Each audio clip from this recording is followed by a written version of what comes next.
From WFSB, this is an Eyewitness News update.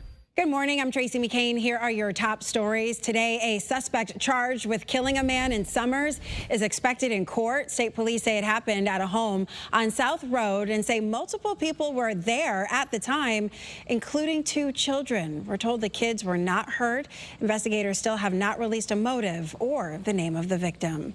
Tonight in Milford, a big meeting about license plate readers causing more debate. Some people in Milford have demanded the city take them down, citing privacy concerns. Police say the technology helps them solve crimes. Tonight's meeting starts at 6 at Parsons Auditorium.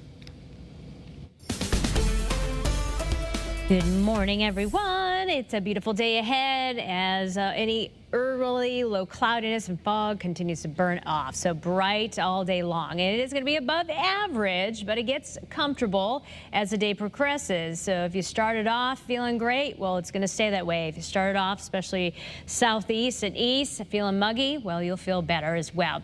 But the muggies come back tomorrow, and so does the chance for some afternoon and evening showers. But we're dry Friday.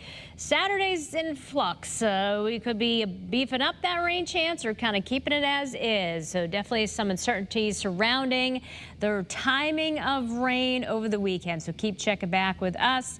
And then briefly muggy on Monday before comfortable air moves back in, looking ahead to early next week. So enjoy today's beautiful weather. And then tomorrow you'll need that umbrella potentially later in the day, not so much in the morning. Have a great rest of your day.